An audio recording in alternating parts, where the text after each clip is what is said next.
Hi, I'm Ibrahima and this is Talk Collective Intelligence. Today's teams have the opportunity to either be in the same holoptical space or in the virtual environment for a meeting. Now for distributed teams meeting online, new questions actually arise. How do you promote the conditions for holopticism? How do you bring members to labor together in the same conditions as those in spatial proximity? How do you assist them to coordinate their actions in the pursuit of original collective intelligence? Now we can say that thanks to media convergence, most of these questions, if not all of them, have been answered. They have been answered as we pondered ever deeper over the concept of holopticism and the concept of affordances, for example. There are other concepts, of course, there are other ways, but those are also very important.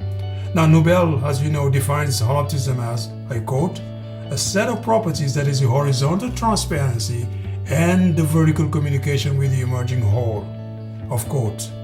Now, to better understand holopticism, one must be clear about what horizontal transparency is. One must also be clear about what vertical communication is. Now, horizontal transparency refers to team members' ability to perceive each other in space and in time. The spatial proximity that is afforded by the holoptical space enables them to communicate both verbally and non-verbally. In short, horizontal transparency is the ability to see what others are doing at all times. Now, vertical communication refers to team members' ability to know and even anticipate the content and the direction of the meeting in terms of collaboration. Where are we relative to the meeting's agenda? How far are we close to reaching the objective? That is part of vertical communication. Knowledge of that is actually part of vertical communication. Now, given that the physical holoptical space is non-existent in the virtual environment for a team, how do you ensure that both horizontal transparency and vertical communications exist? Now, this is where the concept of affordances is crucial. So, what is exactly affordances? Now, this is a concept coined by James J. Gibson, an American psychologist in 1977. According to Gibson, affordances are essentially the opportunities, the possibilities that a given environment or a given object really offers to an individual. Of course, this individual has to be able to perceive these opportunities, these possibilities.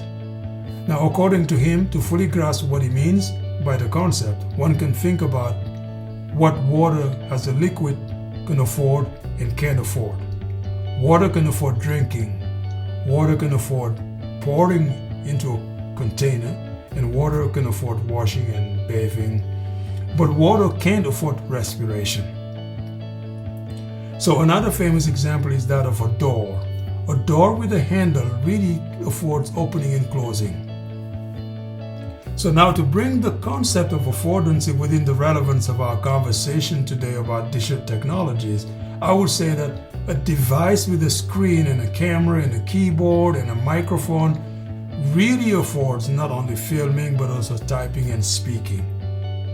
So the combination of still and moving images along with text and sound in the devices we use today has opened up new possibilities to recreate the holoptical space, and people have been taking advantage of this. Today we interact with each other in a hyper-connected environment actually. We use sound, we use video, we use text and pictures, either synchronously or asynchronously, but these affordances, remember, provide the opportunity for small social groups also to form and meet online for coordination and collaboration purposes. We use video meeting platforms, we use chat rooms and social media, and so on.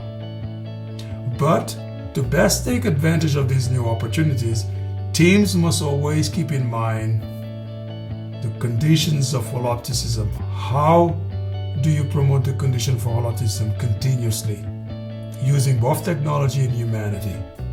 Now, technology can help us keep the sensory experience, at least in a simulated way, in cyberspace.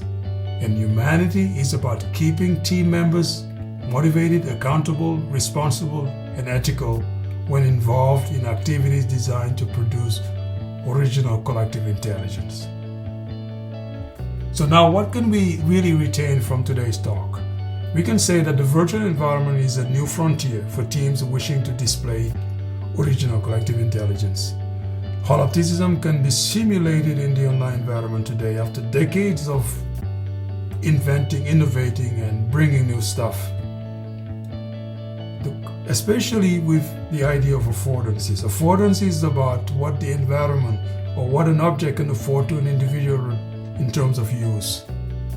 In addition to technology also, effective experiences in the online environment also depend on humanity. Humanity is about member motivation, member accountability, member responsibility, and member ethical considerations. Because these together can help keep the virtual holoptical space as close to reality as possible.